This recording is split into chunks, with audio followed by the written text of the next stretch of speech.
मध्य प्रदेश में विधानसभा की 27 सीटों पर होने वाले उपचुनाव के लिए काउंटडाउन शुरू हो गया है।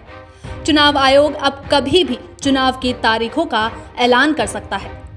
चुनाव की तारीखों के ऐलान से ठीक पहले बीजेपी ग्वालियर चंबल इलाके में बड़ा शक्ति प्रदर्शन करने जा रही है।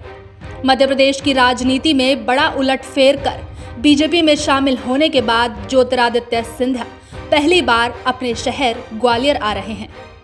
दरअसल कमलनाथ सरकार के गिरने के बाद मध्य प्रदेश में 27 सीटों पर उपचुनाव तय है। इनमें से ग्वालियर चंबल संभाग की 16 सीटें हैं और ये इलाका सिंधिया परिवार का चुनावी गढ़ माना जाता है। सिंधिया के बीजेपी में जाने के बाद यहाँ कांग्रेस बिखर गई है।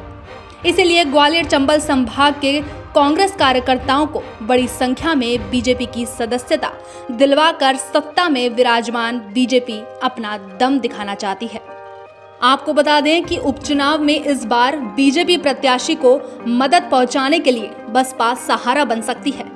मुस्लिम कांग्रेस नेताओं को कांग्रेस में भाव नहीं दिया जा रहा है, जिसके कारण बसपा ने ऐसे मुस्लिम कांग्रेसियों पर डोरे डालना शुरू कर दिया है जो उनके साथ आकर मैदान संभाल सके। ग्वालियर विधानसभा से बीजेपी के संभावित प्रत्याशी प्रद्युमन सिंह तोमर के सामने कांग्रेस का प्रत्याशी तो होगा ही, साथ ही कांग्रेस के वोट बैंक में सेंध लगाने के लिए बसपा से मुस्लिम प्रत्याशी मैदान में आ सकते हैं। यही कारण है कि उपचुनाव में कांग्रेस से बीजेपी में गए नेताओं का कांग्रेस के अंदर खासा दखल है। आपको बता दें कि 22 अगस्त से लेकर 24 अगस्त तक सदस्यता ग्रहण समारोह है और बीजेपी सबसे पहले सिंधिया के प्रभाव वाले ग्वालियर चंबल संभाग में बड़ा सदस्यता अभियान शुरू करने जा रही है और बीजेपी का दावा है कि 22 अगस्त से लेकर 24 अगस्त तक कांग्रेस के हजारों कार्यकर्ता बीजेपी की सदस्यता लेंगे। वहीं कांग्रेस ने बीजेपी की सदस्यता ग्रहण समारोह को हार का डर बताया है।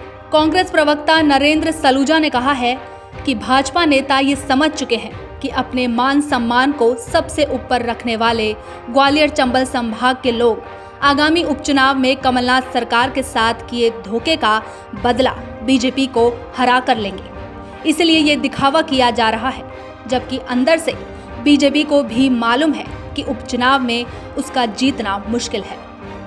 बहरहाल चुनाव कोई भी हो, उसमें जनता के वोट के साथ ही रणनीति काम आती है। इसी रणनीति के तहत कांग्रेस से बीजेपी में पहुंचे नेता आगे बढ़ रहे हैं और देखना काफी दिलचस्प होगा कि महाराज सिंधिया बीजेपी के लिए कितना कारगर साबित होते हैं। Bureau report, the fact India.